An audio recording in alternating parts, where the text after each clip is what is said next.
choses invisibles, sur le fait que Dieu n'échoue jamais. Et puis Monel nous a partagé ce témoignage en parlant de ce voyage aux États-Unis et du retour à la réalité, de cette différence entre ce qu'on voit quand on est dans la communion fraternelle et puis ce qu'on voit quand on regarde autour de nous. Et puis quand on regarde autour de nous en France, peut-être on voit des problèmes, même à Nîmes, hein, on est régulièrement dans les journaux nationaux pour des bonnes choses ou pour des choses moins réjouissantes, on va dire comme ça. Mais au final, quand on regarde encore plus loin tout ce qui se passe sur la scène internationale, alors on parle beaucoup du Moyen-Orient et de l'Ukraine actuellement, mais si on se renseigne un peu plus sur l'Afrique et tous les drames qui se déroulent là-bas, par exemple en RDC, la guerre en RDC, au Burkina, au Mali, dans tous ces pays et d'autres encore, et on peut se dire que fait Dieu ? C'est pas nouveau qu'il y a des guerres et c'est pas nouveau que des gens regardent toutes les injustices qui se passent avec des groupes armés qui débarquent dans des villages et qui sèment la terreur et qui tuent et qui font toutes sortes de choses terribles. Et c'est pas nouveau. Et de tout temps, on se demande, mais que fait Dieu ? Et est-ce que Dieu est vraiment un Dieu qui n'échoue jamais ? Qu'est-ce que notre foi dans ces situations ? Et David, le roi David, ou peut-être était-ce avant qu'il ne soit roi, il écrivait déjà des psaumes, et on va lire un psaume de David. C'est le psaume 9, pour commencer. Donc, je lis le psaume 9 du chef de chœur sur « Meurs pour le Fils », psaume de David. « Je célébrerai le Seigneur de tout mon cœur, je raconterai tous tes actes étonnants. Je me réjouirai en toi, j'exulterai, je chanterai ton nom, ô très haut. Lorsque mes ennemis reculent, ils trébuchent et disparaissent devant toi, car tu défends mon droit, tu me rends justice, tu es assis sur ton trône en juste juge. Tu rabroues les nations, tu fais disparaître le méchant, tu effaces leur nom pour toujours à jamais. Plus d'ennemis, des ruines éternelles, des villes que tu as déracinées, le souvenir est perdu. Le Seigneur bouillonnant est installé pour toujours, il établit son trône pour le jugement. Lui, il juge le monde avec justice, il juge les peuples avec droiture. Que le Seigneur soit une citadelle pour celui qui est écrasé, une citadelle pour les temps de détresse, qu'ils mettent leur confiance en toi, ceux qui connaissent ton nom, car tu n'abandonnes pas ceux qui te cherchent, Seigneur. Chantez pour le Seigneur qui habite Sion, proclamez parmi les peuples ses hauts faits, car il réclame le sang versé, il s'en souvient, il n'oublie pas les cris des affligés. Fais-moi grâce, Seigneur, regarde mon affliction, causée par mes ennemis, toi qui me fais remonter des portes de la mort, afin que je dise toutes les louanges dans les portes de Sion la belle, et que j'aie de l'allégresse en ton salut. Les nations s'enfoncent dans la fosse qu'elles ont faite, leurs pieds se prennent au filet qu'elles ont caché. Le Seigneur se fait connaître, il agit selon l'équité. Le méchant est pris au piège dans l'œuvre de ses mains. Un jeu d'instruments et pause. Donc on va faire une première pause, vu que ça dit de faire une pause. Et on se dit, voilà qui est Dieu. Voilà le caractère de Dieu. C'est un Dieu qui n'aime pas la violence, qui aime rendre justice, et que donc quand des méchants font le mal et vont opprimer des innocents, le caractère de Dieu, c'est de les arrêter, de les attraper, de les condamner, de rendre justice. Je continue.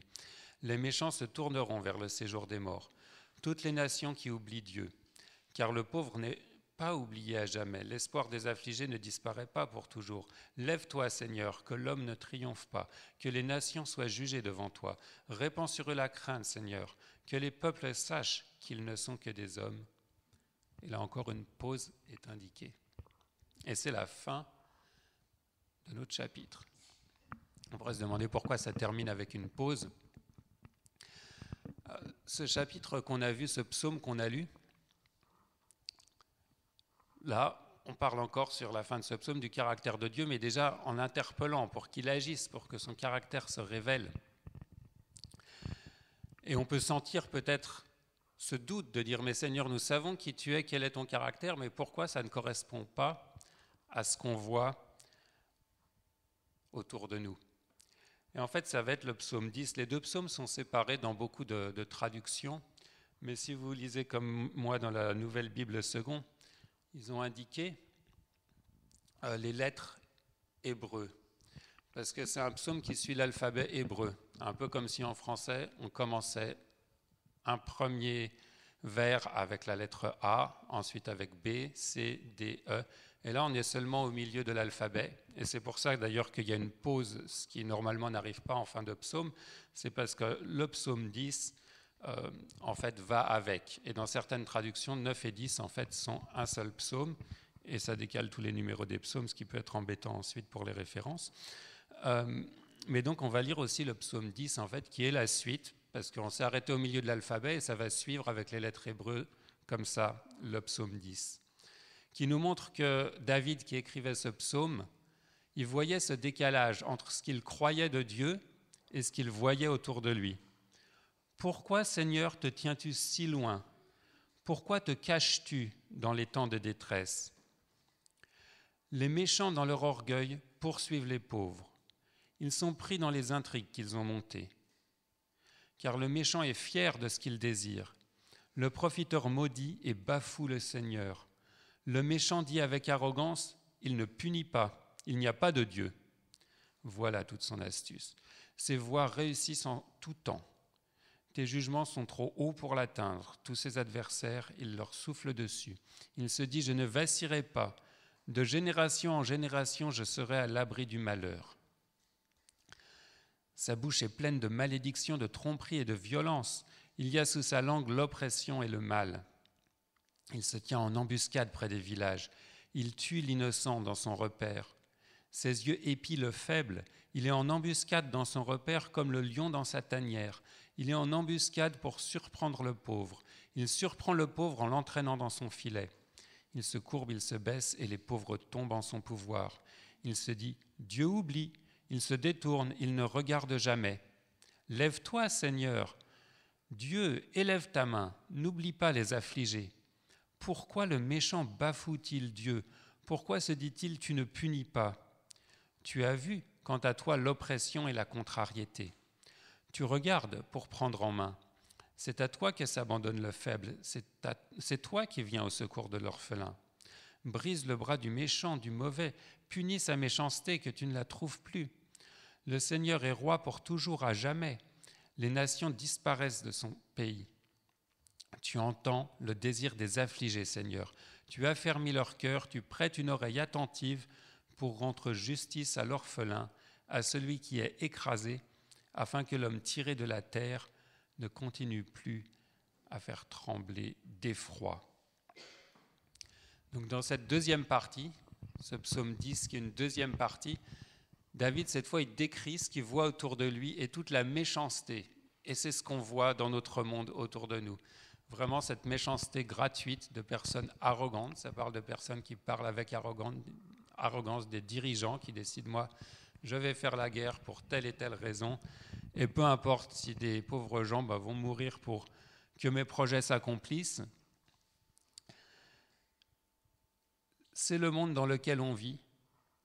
Et on le vit, on le voit par la foi, à la lumière de ce qui a été lu au verset 9, en sachant qui est Dieu, en sachant que Dieu, il n'est pas en train de regarder ailleurs, il est en train de regarder ce qui se passe, de voir ce qui se passe, et un jour il rendra justice.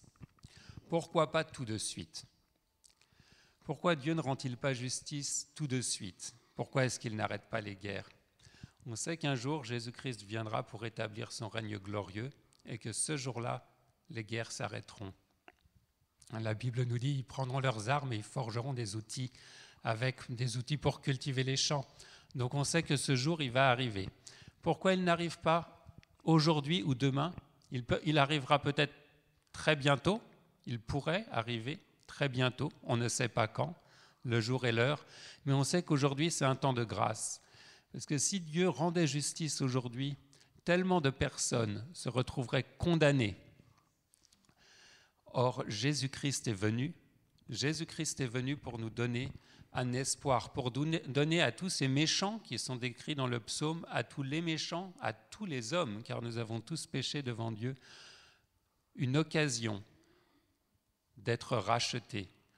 Il a pris sur lui le châtiment de tous ces péchés terribles dont on a lu la description.